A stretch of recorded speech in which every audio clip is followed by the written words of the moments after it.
Hello friends, इस नम्रता और आज हम करने वाले हैं क्लास 6 का chapter 8 a pact with the sun. तो हमारे इस चैप्टर में एक लड़की सईदा की स्टोरी बताई गई है जिसकी माँ बहुत लंबे समय से बीमार चल रही थी। उन्हें बुखार, सर्दी, खांसी और जोड़ों में दर्द होना, शरीर में दर्द होना जैसी काफ़ी सारी बीमारियाँ रहती थी और उनका काफ़ी सारे डॉक्टर से इलाज भी करवाया गया पर फिर भी वो ठीक नहीं हो पा रही थी। उन्हें डॉक्टर्स ने कहा था कि उन्हें अपने कमरे के अंदर ही रहना है, ना वो बाहर खुली हवा में जा सकती थी, ना ही सनशाइन ले सकती थी और ना ही वो नॉर्मल खाना खा सकती थी नॉर्मल लोगों की तरह। उन्हें एक ही टाइप का खाना खाना पड़ता था हमेशा।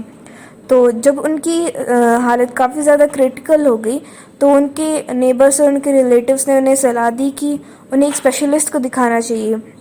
वैसे तो उस स्पेशलिस्ट की जो फ़ीस थी वो काफ़ी ज़्यादा महंगी थी और उसकी दवाइयाँ भी काफ़ी महंगी थी, पर फिर भी वो लाइफ के साथ कॉम्प्रोमाइज़ नहीं कर सकते थे।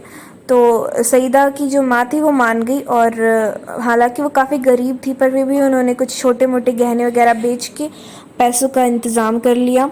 और फिर कुछ दिनों बाद जब डॉक्टर उन्हें देखने आया तो डॉक्टर ने उसे कुछ दवाइयाँ बता दी जो कि काफ़ी कॉस्टली थी पर काफ़ी इफ़ेक्टिव भी। और उन्होंने उन्हें कहा कि उन्हें डेली अब से नॉर्मल खाना खाना है, अपने इस छोटे से रूम को छोड़ देना है और एक खुले हवादार रूम में जाके रहना है और डेली सुबह 8 से 9 बजे तक 1 घंटा उन्हें सनशाइन लेनी है और खुली हवा में बैठना है। तो वहाँ पे खड़े हुए काफ़ी लोगों में इस बात की वजह से बहस भी हो गई कि डॉक्टर क्या कह रहे हैं। बाकी सारे डॉक्टर्स ने तो कहा था कि उन्हें बाहर नहीं जाना है, कमरे के अंदर ही रहना है, और ये डॉक्टर कुछ अलग ही सलाह दे रहे हैं।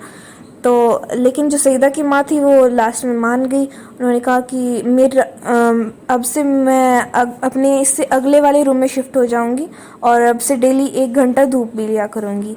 तो कुछ ऐसा हुआ कि नेक्स्ट डे जब वो धूप लेने के लिए बाहर बैठी तो सूरज निकला ही नहीं। पूरे बादल छाए हुए थे पूरे आसमान में और सूरज निकला ही नहीं था। वो काफ़ी निराश हो गई इससे और खुद से कहने लगी कि हे भगवान, अगर ऐसे चलता रहा तो मैं ठीक कैसे होंगी। और सईदा वहीं पर अपनी डॉल के साथ खेल रही थी। उसने अपनी माँ की बात सुन ली, वो भी काफ़ी उदास हुई। फिर दोपहर के टाइम जब सईदा खेल रही थी तो उसने देखा कि उनके मैंगो ट्री से थोड़ी थोड़ी सी धूप आ रही थी, कुछ धूप की बची खुची किरणें आ रही थी। तो सईदा अंदर अपनी माँ के पास गई चिल्लाती हुई, अम्मा अम्मा देखो धूप निकल आई। फिर उसकी जो रिलेटिव्स गए तो उन्होंने मना कर दिया कि नहीं, ये ठीक टाइम नहीं है। तो फिर सईदा वहाँ से निराश होकर बाहर चली गई और उसने देखा कि जो धूप थोड़ी बहुत आई हुई थी वो भी अब बिल्कुल ही कम रह गई है, बिल्कुल 1-2 ही सूरज की किरणें बची थी। तो सईदा ने, जो बच्चों के पास एक सीक्रेट लैंग्वेज होती है जिससे वो किसी से भी बातें कर सकते हैं, चाहे वो पेड़ पौधे हों, चाहे सूरज चांद या कुछ भी हो, वो किसी से भी बातें कर सकते हैं। तो सईदा ने भी इसी सीक्रेट लैंग्वेज का यूज़ करके उस बची हुई किरण को कहा कि प्लीज़ आप कल अपनी बहुत सारी सूरज की किरणों को साथ लेके और बहुत सारी ब्राइटनेस और वार्मथ के साथ धरती पे आना ताकि मेरी माँ ठीक हो सके। फिर नेक्स्ट डे जो सूरज की किरणें थी वो तैयार हुई धरती पे जाने के लिए, पर सूरज ने मना कर दिया और कहा कि ये आज हमारा दिन नहीं है। आज जो बादल है उन्होंने हमारा रास्ता रोका हुआ है, हम धरती पर नहीं जा सकते।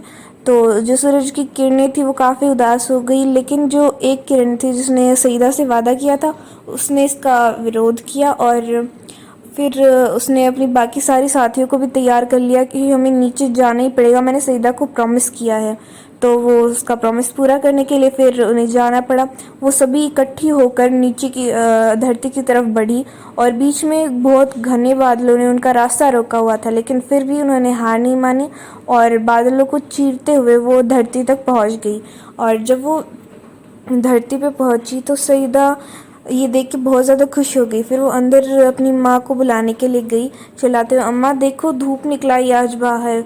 और फिर उसकी माँ भी बाहर आकर ये देखकर बहुत ज़्यादा खुश हुई कि आज धूप निकलाई है, और वो उन्होंने आराम से धूप ली। और फिर कई दिनों बाद धीरे धीरे वो ऐसे ही अगर जब चलता रहा तो सईदा की माँ धीरे धीरे बिल्कुल। Please subscribe and share my video.